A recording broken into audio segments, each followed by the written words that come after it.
মাত্র একজন মানুষের শক্তিতেই ঘুরবে ৩৫০ টন ওজন বহনে সক্ষম রেলের ইঞ্জিন ও কোচ ঘোরানোর এই যন্ত্রটি।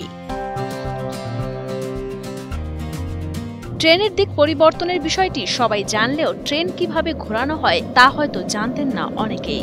টার্ন টেবিল নামের এই যন্ত্রের মাধ্যমে মাত্র একজন মানুষের শক্তিতেই ঘোরানো হয় ট্রেন। টার্ন টেবিল হওয়ার কারণে আপনার আর ওই গাড়ি পার্বতীপুর নিয়ে যাওয়া লাগতেছে না বা চাকা ঘষা লাগে। সেক্ষেত্রে এখানেই যখন আমরা গাড়িটা যখন ডগে ঢুকাবো তখন সেক্ষেত্রে এখানে ওই টার্ন টেবিলে ঢুকানোর পরে শুধু ঘুরালেই আমাদের এই সমস্যাটার সমাধান হচ্ছে। এবার দেশীয় প্রযুক্তিতেই লালমনিরহাটে তৈরি হলো রেলের ইঞ্জিন ও কোচ ঘোরানোর যন্ত্র টার্ন টেবিল। দেশীয় প্রযুক্তিতে তৈরি এ টার্ন টেবিল নির্মাণের ফলে এখন আর ঢাকা কিংবা দিনাজপুর নয়, লালমনিরহাটেই ঘোরানো যাবে উত্তরবঙ্গের চলাচলকারী রেলের ইঞ্জিন ও কোচগুলো। এর ফলে একদিকে যেমন সময় বাঁচবে, অন্যদিকে অর্থ সাশ্রয় হবে লালমনিরহাট রেল বিভাগের। আমাদের লালমেট থেকে 4টা ট্রেন এখন ঢাকামুখী চলাচল করছে, লালমনি, রংপুর, কুড়িগ্রাম এবং বুড়িমারি এক্সপ্রেস। ৭৯টা কোচ আমাদের এখন বরাদ্দ আছে, PT Inka coach, Indonesian coach. এই কোচগুলো আসলে প্রতিটা যদি আমরা সময় মতো ঘুরাইতে পারি তাহলে অনেক চাকা আমাদের দীর্ঘদিন এই চাকাগুলো ব্যবহার করা সম্ভব। প্রায় ৩ দশক আগে পুরোপুরি বিকল হয়ে যায় উত্তরবঙ্গের রেলের ইঞ্জিন ও কোচ ঘোরানোর টার্ন টেবিলটি। এরপর থেকে ইঞ্জিন ও কোচ ঘোরানোর জন্য ঢাকায় নেওয়া হতো লালমনিরহাট বিভাগের কোচ ও ইঞ্জিনগুলো।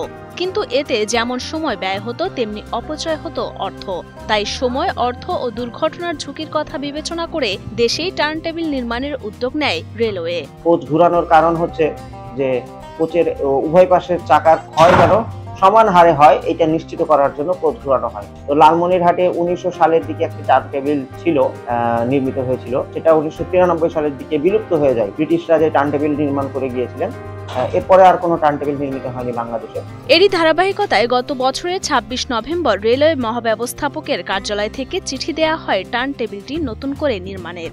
এরপর বিভাগীয় রেলওয়ে দপ্তরের প্রকৌশলী মোহাম্মদ তাসরুজ্জামানের নকশা ও প্রযুক্তিতে এটি নির্মাণ কাজ শুরু হয় চলতি বছরের জানুয়ারিতে, যা শেষ হয় গত মার্চ মাসে। এরই মধ্যে সফলভাবে পরীক্ষা করা হয়েছে টার্ন টেবিলটি। এখন শুধু উদ্বোধনের অপেক্ষা, এমনটাই জানিয়েছে লালমনিরহাট বিভাগীয় রেলওয়ে দপ্তরের এই প্রকৌশলী। এখন থেকে আর এটার জন্য আমাদের কোচগুলো সহজেই ঘোরাতে পারবো, লোকোমোটিভও আমরা ঘোরাতে পারবো, আমাদের আর ঢাকা যেতে হবে না। আর এটি আমরা সফলভাবে রোড ট্রায়াল করেছি। এখন উদ্বোধনের অপেক্ষা। আমরা একটা দিনক্ষণ ধার্য করে আমরা অফিসিয়ালি একটা উদ্বোধন করবো ইনশাআল্লাহ। লালমনিরহাট বিভাগীয় রেলওয়ে দপ্তরের সূত্রে জানা যায়, রেলের কোচ বা ইঞ্জিনকে নির্দিষ্ট সময় অন্তর টার্ন টেবিলের ওপর রেখে ঘোরানো হয়। এতে বাঁ দিকের চাকা ডান দিকে, ডান দিকের চাকা বাঁ দিকে চলে যায়। ফলে দুই পাশের চাকা সমানভাবে ক্ষয় হয়। এতে চাকার স্থায়িত্ব বাড়ে ও দুর্ঘটনা ঝুঁকি কমে। প্রায় ৯ শতক জমির ওপর সম্পূর্ণ দেশি প্রযুক্তিতে তৈরি টার্ন টেবিলটি নির্মাণ করা হয়েছে লালমনিরহাট রেল স্টেশনের উত্তর পূর্ব দিকে সিক লাইন এলাকায়। আর এতে ব্যয় হয়েছে ২৫ লাখ টাকা। অন্যদিকে টার্ন টেবিলটিতে ব্যবহার করা হয়েছে ৩৫০ টন ভার বহনের সক্ষম একটি রোলার থ্রাস্ট বিয়ারিং, অব্যবহৃত লাইন, ৪টি চাকা সহ অন্য লৌহজাত উপকরণ।